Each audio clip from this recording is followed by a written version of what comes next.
ओम नमः शिवाय सीरियल को फुल HD क्वालिटी में पूरा देखने के लिए हमारे चैनल को सब्सक्राइब करें और बेल आइकन को दबाएं ताकि आपको हमारे नए नए एपिसोड्स देखने को मिलते रहें। मैं ओंकार हूं, दूसरों का हित चिंतन करने वालों के लिए गंगा की पवित्र धार हूं, किंतु दूसरों का अहित चाहने वालों के लिए वज्र का प्रहार हूं। मैं ओंकार हूं। नारद व देवगण को जब ज्ञात होता है कि गणेश को पुनर्जीवित किए बिना माता पार्वती शांत नहीं होंगी, तो भगवान शिव के निर्देश पर श्री हरि विष्णु किसी प्राणी के सिर की खोज में जाते हैं और शीघ्र ही ऐरावत हाथी का मस्तक प्राप्त कर लेते हैं। तदुपरांत भगवान शिव गणेश को पुनः जीवन प्रदान करते हैं। शिव जी प्रसन्न होकर गणेश को देवगण में प्रथम पूजनीय होने का वरदान देते हैं। उधर विश्वरूप अपनी दोनों कन्याओं बुद्धि व सिद्धि के विवाह हेतु चिंता करते। नारद उन्हें सूचित करते हैं कि उनकी दोनों कन्याएं शिव पार्वती की पुत्र वधुएं बनेंगी, किंतु कार्तिकेय धर्म और शिव भक्ति के प्रचार हेतु दक्षिण की ओर प्रस्थान करते हैं। अकस्मात नारद की दृष्टि भगवान विष्णु के अवतार महर्षि परशुराम पर पड़ती है।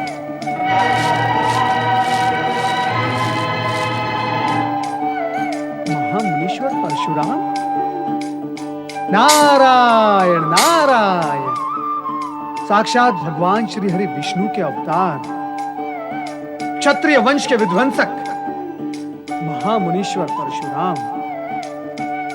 परंतु इस समय इतनी शीघ्रता से कहां चले जा रहे हैं? कहीं क्षत्रियों का पुनर्संहार करने का निश्चय तो नहीं कर लिया?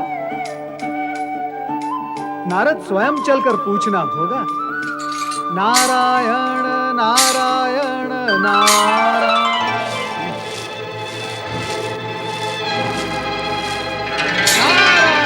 नारायण। महामुनीश्वर, महामुनीश्वर, नारद का प्रणाम स्वीकार करें।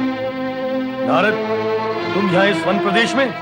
महामुनीश्वर, आज आपके दर्शन का लाभ था सो प्राप्त हुआ, परंतु आप इस समय इतनी शीघ्रता से कहां जा रहे हैं?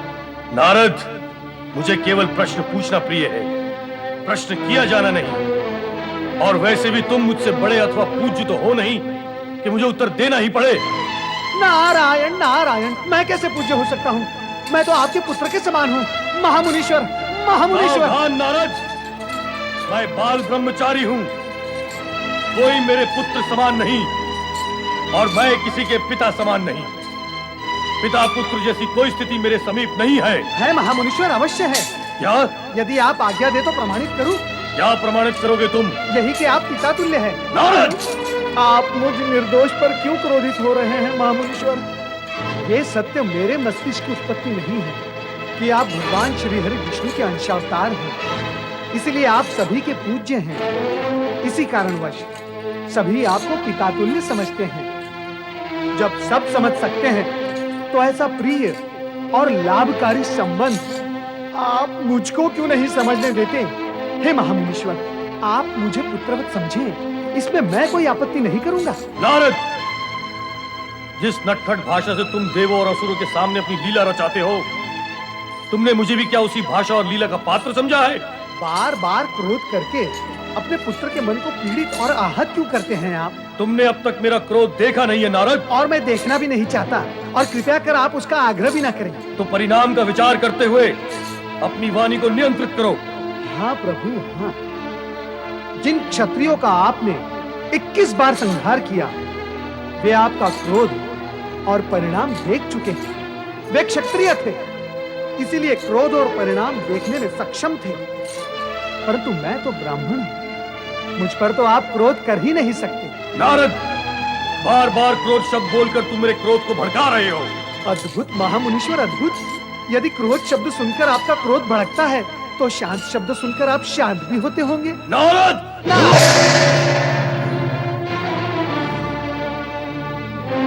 ओम नमः शिवाय। ओम नमः शिवाय। ओम नमः शिवाय। ओम नमः शिवाय। ओम नमः शिवाय। ओम नमः शिवाय। ओम नमः शिवाय। ओम नमः शिवाय। ओम भगवान शिव शंकर की जय, माता पार्वती की जय। शांत रहो, भोलेनाथ का ध्यान भंग ना हो। इनकी समाधि में विघ्न नहीं पड़ना चाहिए। नहीं नहीं माता, हम लोग सब शांत रहेंगे।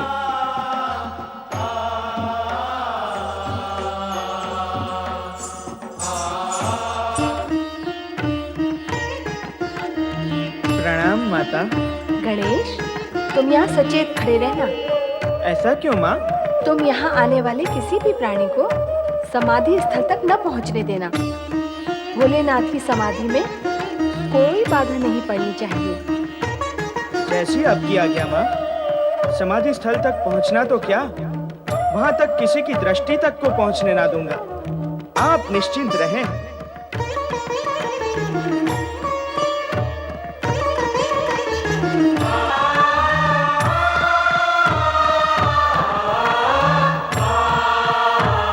जय शिव शंकर, जय भोलेनाथ, हर हर महादेव। जय शिव शंकर, जय भोलेनाथ।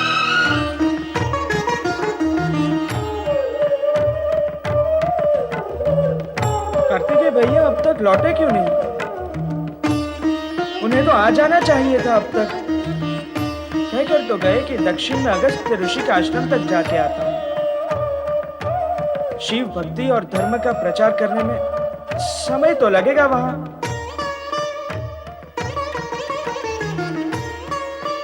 जय शिव शंकर, बम बम भोले, हर हर महादेव।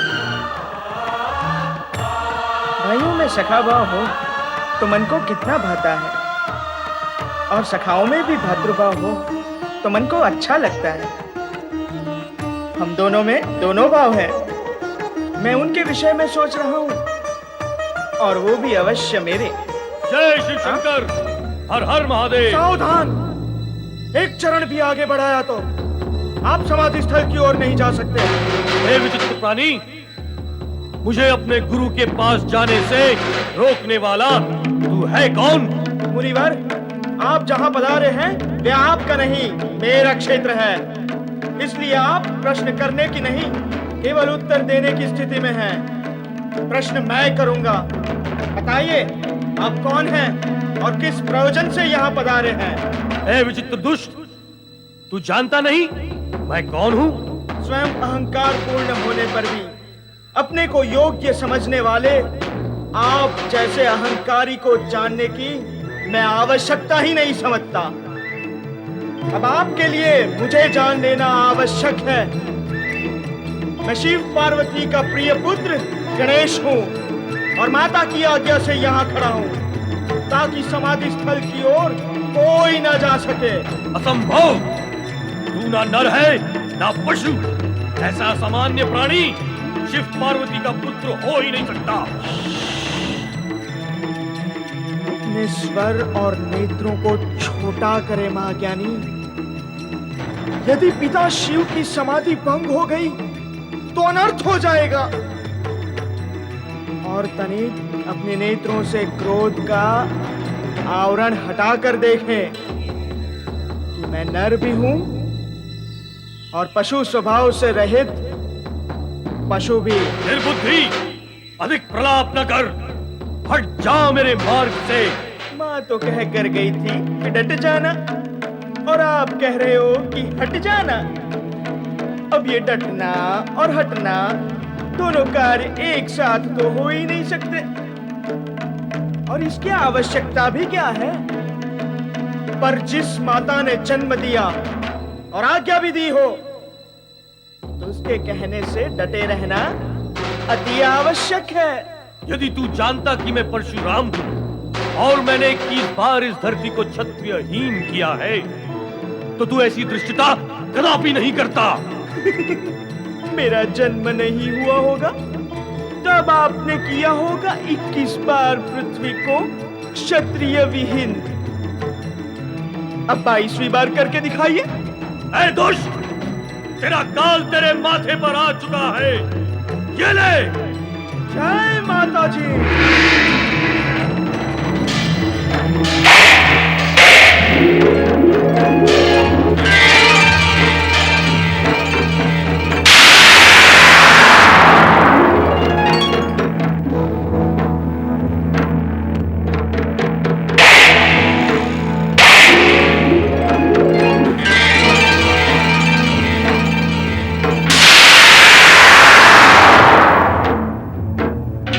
देवर्षि, ये तो अनर्थ हो रहा है, हमें इसे रोकना चाहिए।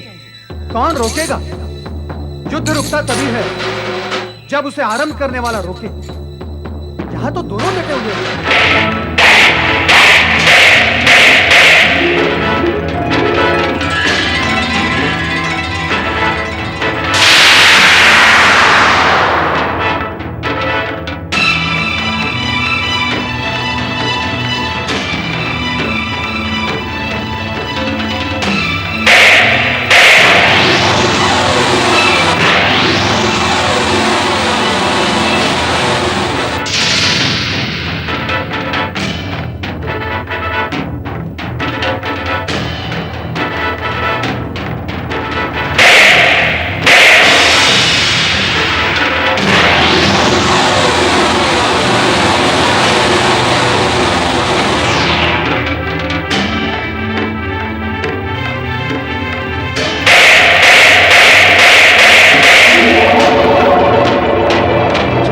माता जी।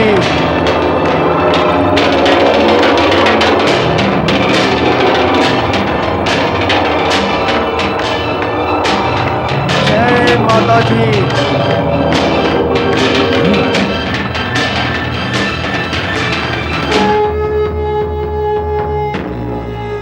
जय माता जी।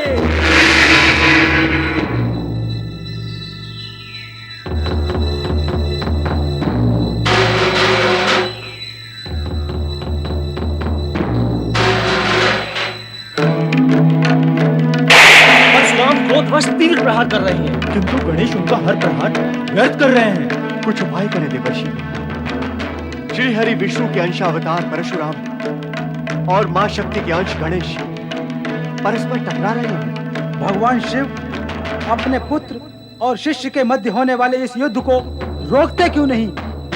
वरुण देव, जितना विचार आप कर रहे हैं उतना विचार भगवान भोलेनाथ ने अवश्य किया ही होगा, फिर भी युद्ध हो रहा है। अर्थात ये सब भगवान भोलेनाथ की लीला है, जो किसी भावी घटना की भूमिका है, विषाद है, ताकि ये युद्ध किसी परिणाम को जन्म दे सके।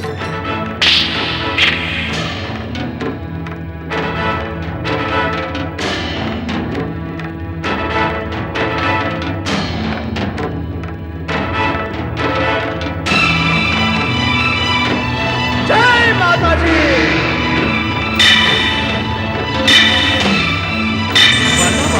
अनर्थ हो गया, आप शीघ्र ही चलें। क्या हुआ नंदी? माता, बाहर कोई चमत्कारी पुरुष गणेश से युद्ध कर रहा है। वो भट योद्धा है माता, गणेश उसे परास्त नहीं कर पाएगा। आप शीघ्र चलें।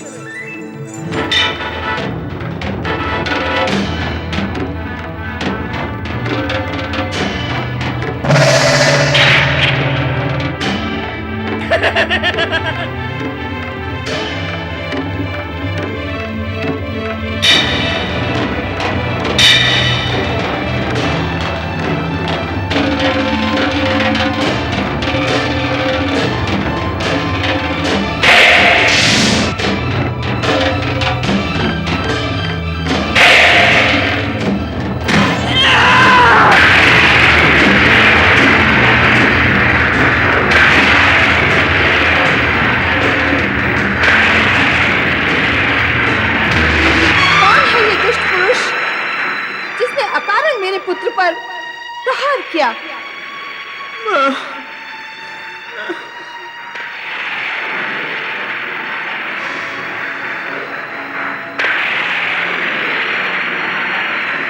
मेरे पुत्र पर प्रहार करने वाले को मैं जीवित नहीं छोड़ूंगी। गुरु माता, मेरा अपराध क्षमा करें। इसने कहा तो था कि यह आपका पुत्र है, किंतु उसकी विचित्र आकृति के कारण मैं विश्वास न कर सका। तुम क्षमा की नहीं, दंड के योग्य हो। तुम्हें क्षमा कैसे करेगी वह माता जिसे तुम पुत्रहीन बना देना चाहते थे? जो अपराध अज्ञान में हो गया है, उसके लिए यदि क्षमा नहीं तो प्रायश्चित हो सकता है माता। कदापि नहीं। अज्ञान में त्रुटि होती है, अपराध में नहीं। क्रोध और अहंकार में किया गया कर्म त्रुटि नहीं, अपराध ही होता है। इसके लिए मैं तुम्हें दंड ही दूंगी। ठहरो देवी पार्वती, जब तुम्हें ज्ञान है कि क्रोध में किया गया कर्म अपराध ही होता है, तो क्यों अज्ञान के वश होकर ये अनुचित कार्य करने जा रही हो?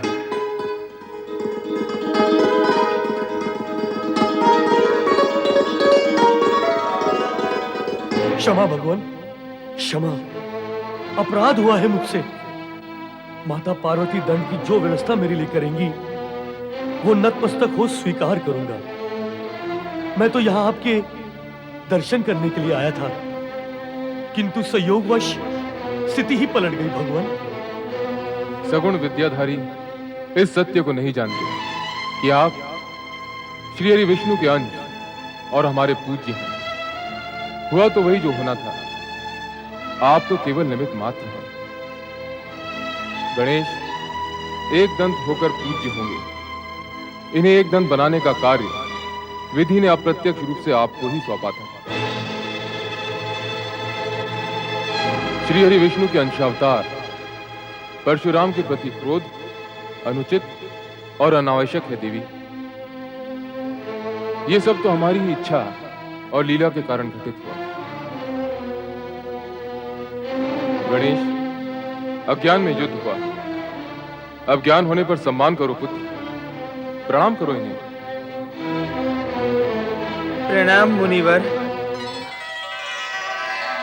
अज्ञान में क्या क्या हो जाता है। जो स्नेह का अधिकारी है वो क्रोध का पात्र हो गया।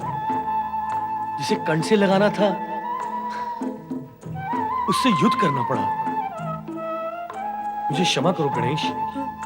ऐसा न कहिए, आप तो मेरे पूज्य हैं।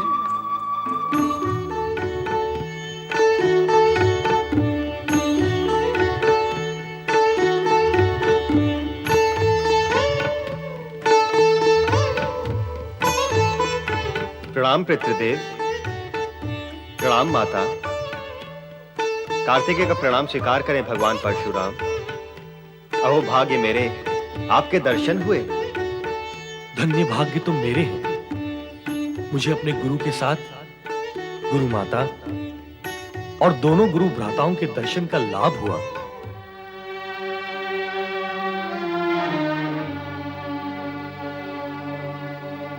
आप भगवान विष्णु के अवतार हैं तो हमारे पूज्य हैं, किंतु भोलेनाथ के शिष्य हैं तो हमारे स्नेह के पात्र भी हैं।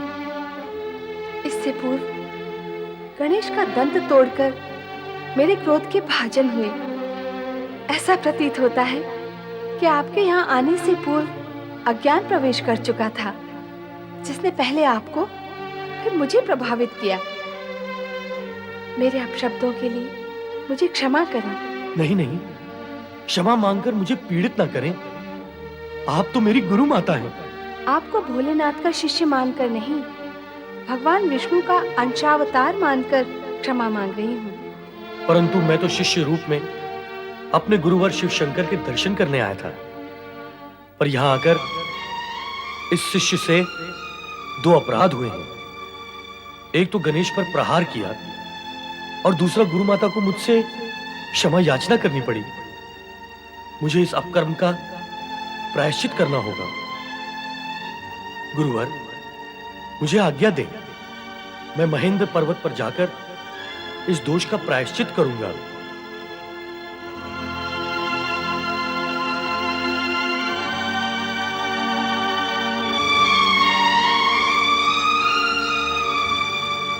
परशुराम प्रायश्चित के लिए महेंद्र पर्वत की ओर चल दिए। इस घटना का सुखद अंत ऐसे ही होना था देवराज।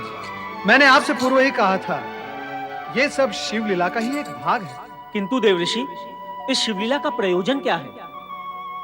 मेघदेव, अभी तक आप प्रयोजन के पड़ाव पर ही ठहरे हुए हो, परिणाम के लक्ष्य तक नहीं पहुंचे। तो सुनो, गणेश जी के एक दंत रूप की पूजा का लक्ष्य पूर्ण होने के लिए भगवान भोलेनाथ ने महामुनीश्वर परशुराम के मन में अपने दर्शन की इच्छा उत्पन्न करके उन्हें कैलाश बुलाया है। और इस प्रकार अपने परिवार से भगवान विष्णु के अंशावतार परशुराम का परिचय कराएगा। नारायण नारायण। और गणेश एक दंत बने। बड़े भ्राता कार्तिकेय, यदि आप यहाँ होते तो परशुराम के हाथों में एक दंत न बनता। मैं यहाँ होता तो क्या कर लेता? पिता भोलेनाथ है ना यहाँ। जब वे ही कुछ ना कर सके तो मैं क्या कर लेता? और सच बात तो ये है कि पिताश्री की इच्छा से ही ये सब कुछ हुआ है। वो तुम्हें एक दंत बनाकर अधिक पूज्य बनाना चाहते थे और वो तुम बन गए। गणेश भैया, अब तो कुमार कार्तिकेय भी आ गए, खेल खेले। आओ चलो। तुम्हें अपने पुत्रों के विवाह की तनिक भी चिंता नहीं है। ये आप क्या कह रहे हैं स्वामी? मैंने स्वयं ही तो इस विषय में आपसे चर्चा की थी। अवश्य की थी, किंतु फिर वो चर्चा भूल में समा गई। नहीं, मैं भूली नहीं हूँ। मैं तो इतना जानती हूँ कि आपकी इच्छा के बिना कुछ नहीं होगा। जब तक आप नहीं चाहेंगे, तब तक दोनों पुत्रों के विवाह की चर्चा केवल चर्चा ही रहेगी। भला सोचो, यदि मैं नहीं चाहता और इच्छा न होती तो पुनः इस विषय पर चर्चा क्यों करता? भगवान भोलेनाथ की जय, देवी पार्वती की जय। प्रणाम भोलेनाथ। प्रणाम देवी पार्वती। आओ राजन। देवर्षि नारद द्वारा प्रेरित होकर स्वार्थवश उपस्थित हुआ हूं प्रभु। अपना प्रयोजन कहो राजा विश्वरूप।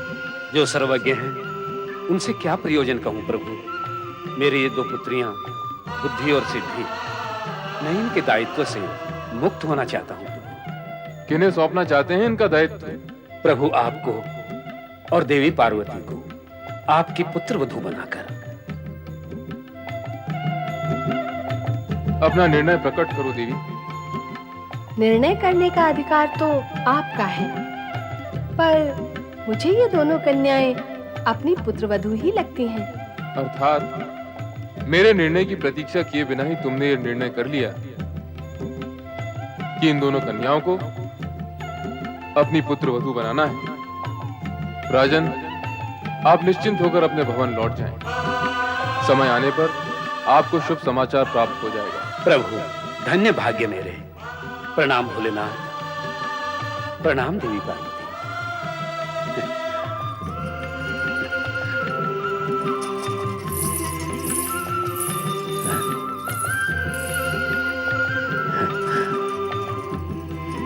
प्रणाम प्रणाम।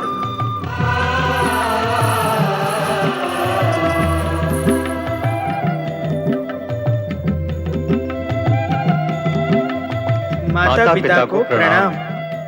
कल्याण भाव।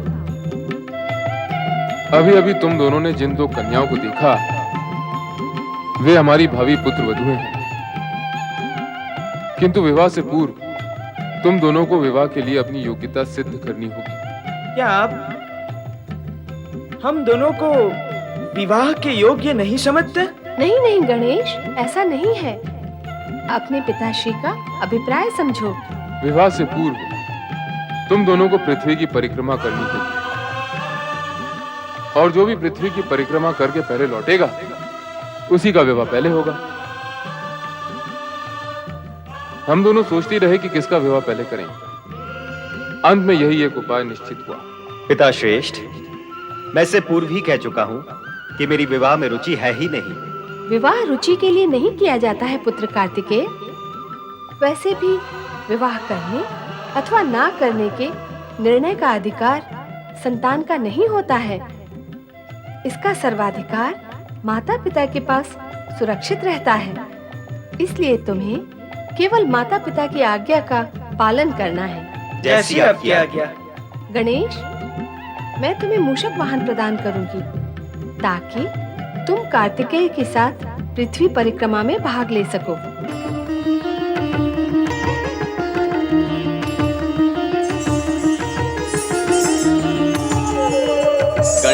भैया, आपका ये वाहन मूषक कार्तिकेय भैया के वाहन मयूर से परिक्रमा की दौड़ में आगे नहीं जा सकेगा। तो उत्तम यही होगा कि आप स्पर्धा में भाग ही ना लें और पराजय स्वीकार कर लें।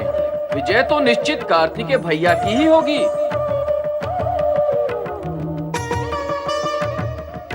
प्रणाम बड़े भ्राता।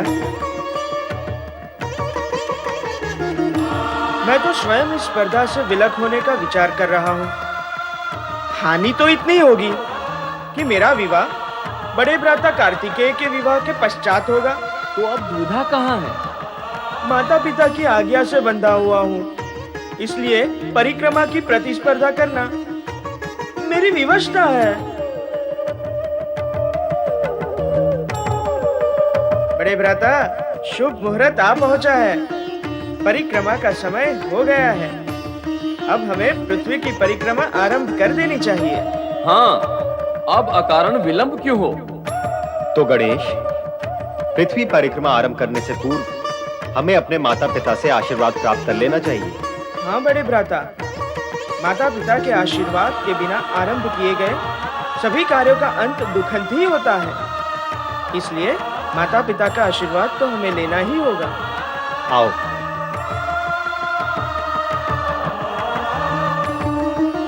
माता गौरी पिता शंकर, जय जय गौरी शंकर।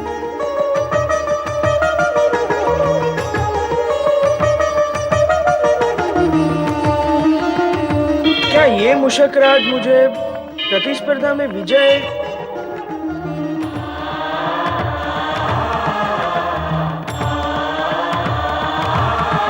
कुमार कार्तिकेय की जय, कुमार कार्तिकेय की जय, कुमार कार्तिकेय की जय, भगवान भोलेनाथ की जय, माता पार्वती की जय।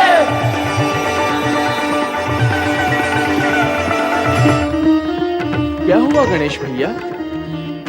नंदी भैया, क्या मेरा ये मूषक मुझे पृथ्वी की परिक्रमा करा सकेगा? यदि आपके भाग्य में लिखा है तो संभव है कि आप कार्तिकेय भैया से आगे निकल जाएंगे।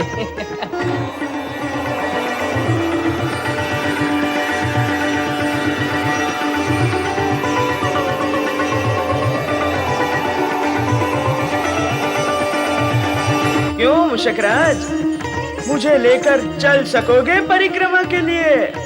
गणेश भैया, इससे ये पूछिए कि कुमार कार्तिकेय के वाहन मयूर से आगे निकल सकेगा अथवा नहीं।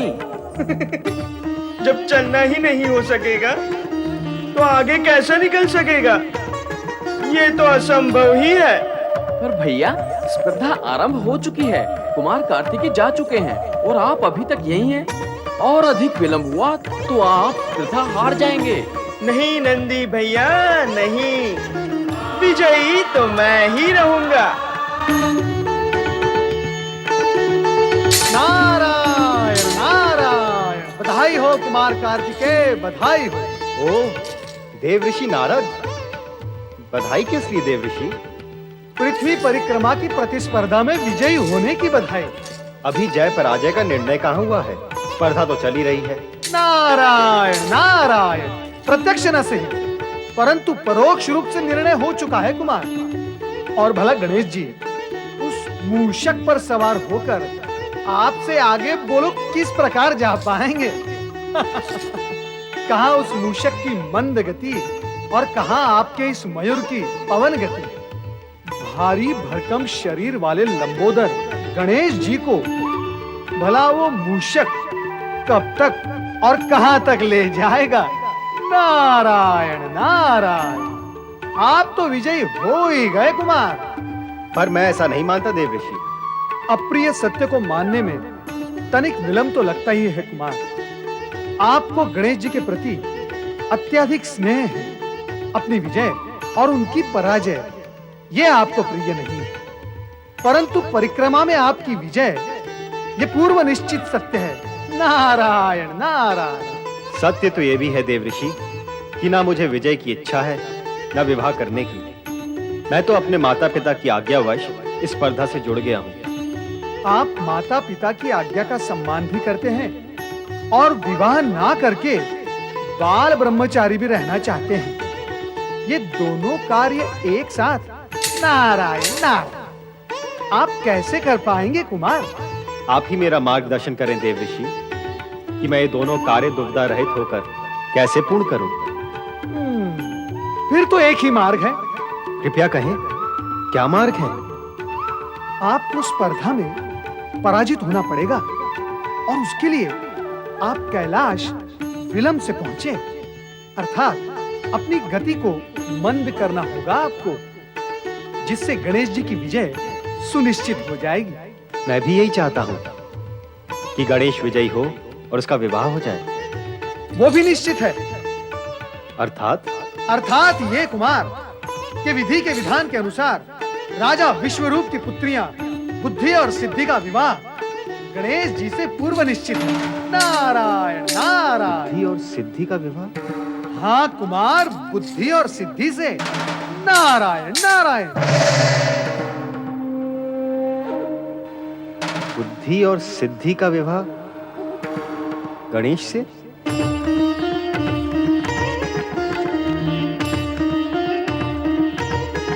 गणेश भैया, आपने ये नहीं बताया कि आप विजयी कैसे होंगे? विजयी तो वही होगा ना जो सारी पृथ्वी की परिक्रमा करके सर्वप्रथम आएगा, अर्थात जगत की परिक्रमा। हाँ हाँ, तय तो यही हुआ था।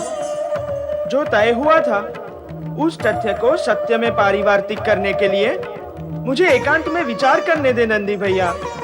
यही मेरी आपसे प्रार्थना है। आप जाइए।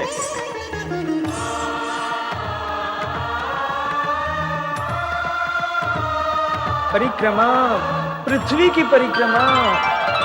क्या विचार कर रहे हो गणेश? हाँ, पुत्र का जगत तो अपने माता पिता में ही समाया हुआ होता है।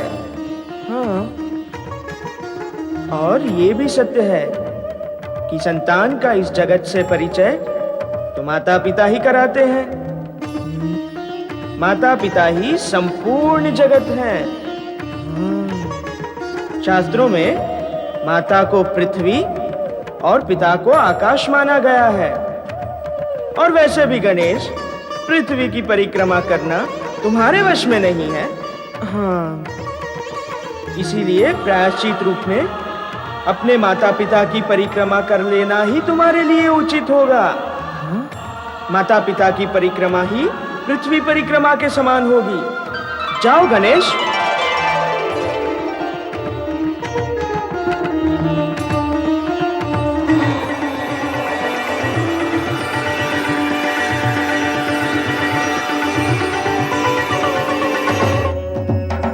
कुमार गणेश की जय। गणेश भैया, आप तो विजयी होकर लौटे हैं, फिर आपके मुख पर ये विषाद क्यों है? नहीं नंदी भैया, मैं विजयी होकर नहीं लौटा हूँ। मेरी जय जयकार मत कीजिए। माता पार्वती कहाँ है? वह अपने कक्ष में होंगी। तो उन्हें जाकर कहिए कि उनका पुत्र गणेश तुरंत ही उनके दर्शन का अभिलाषी है। वे शीघ्र यहाँ पधारे। अच्छा गणेश भैया, मैं जाता हूँ। हे प्रभु, अब आपकी लीला मेरी समझ में आने लगी है। अब तो मुझे वही करना होगा जो आप चाहते हैं, और इसके अतिरिक्त अन्य कोई उपाय भी नहीं है। मैं जो कुछ भी कर रहा हूँ उसके लिए सर्वथा दोषी मैं नहीं हूँ। जो कुछ भी हो रहा है आपकी इच्छा और लीला के कारण ही हो रहा है। गणेश, तुम पृथ्वी की परिक्रमा करके इतनी शीघ्र लौट आए? पृथ्वी की परिक्रमा करना मेरे वश में नहीं है माते। अपने माता पिता की आज्ञा की अवहेलना करने के कारण मैं प्रायश्चित करना चाहता हूँ, और ये प्रायश्चित आपके क्षमादान से ही पूर्ण हो सकता है माते। कृपया कर आप पिताश्री के पास स्थान ग्रहण कर लें। जय भोलेनाथ, जय शिव शंकर, हर हर महादेव। जय भोलेनाथ, जय शिव शंकर, हर हर महादेव।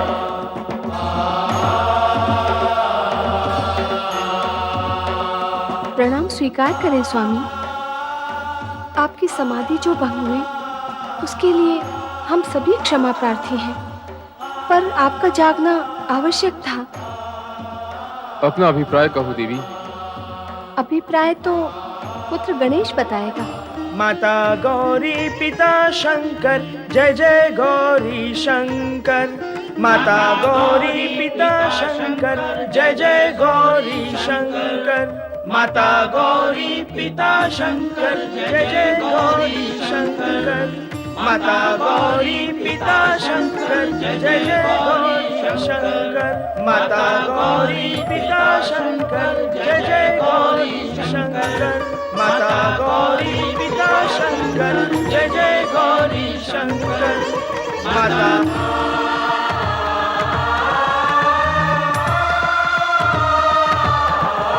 माता गौरी पिता शंकर, जय जय गौरी शंकर। माता गौरी पिता शंकर, जय जय गौरी शंकर। अपना प्रयोजन कहो पुत्र। प्रयोजन पुत्र का कहाँ, पिता का ही है, परंतु कहना पुत्र को है। कहो, क्या कहना चाहते हो? यही कि शास्त्रों के विधान के अनुसार माता को पृथ्वी और पिता को आकाश समान माना गया है, और मैंने अपने माता पिता की 3 परिक्रमा पूर्ण करके पृथ्वी परिक्रमा से भी अधिक पुण्य प्राप्त कर लिया है। और माता पिता सर्वोपरि होते हैं। बालक का इस जगत से परिचय कराने वाले माता पिता ही होते हैं। उनसे अधिक श्रेष्ठ, पूज्य और मान्य अन्य कोई नहीं। वे ही संतान का संपूर्ण जगत होते हैं। उनकी परिक्रमा संपूर्ण करना पृथ्वी परिक्रमा करने जैसा ही है। गणेश, तुम्हारी बुद्धिमता और प्रतिभा से मन प्रसन्न हुआ। तुमने अपनी चतुरता से कार्तिकेय को पराजित किया। अब तुम प्रथम विवाह करने के अधिकारी हो गए हो। पितृवर, बड़े भ्राता कार्तिकेय को पराजित करने की तो मैं कल्पना तक नहीं कर सकता, और अपनों से बड़ों को पराजित करने की भावना रखने वालों को कभी विजयी होते हुए नहीं देखा गया। आपके कहने से मैं स्पर्धा में सम्मिलित अवश्य हुआ, परंतु मैं स्वयं नहीं चाहता कि बड़े भ्राता कार्तिकेय पराजित हो। आपकी आज्ञा व परिक्रमा पूर्ण करने के लिए मैंने अपने माता पिता की परिक्रमा की है। पितृवर, भ्राता कार्तिकेय तो मुझसे बड़े ही हैं। प्रथम विवाह तो उन्हीं का होना चाहिए। इसका निर्णय तो कार्तिकेय के द्वारा ही होगा। जैसी आपकी आज्ञा। हम बड़े भ्राता कार्तिकेय की प्रतीक्षा करेंगे।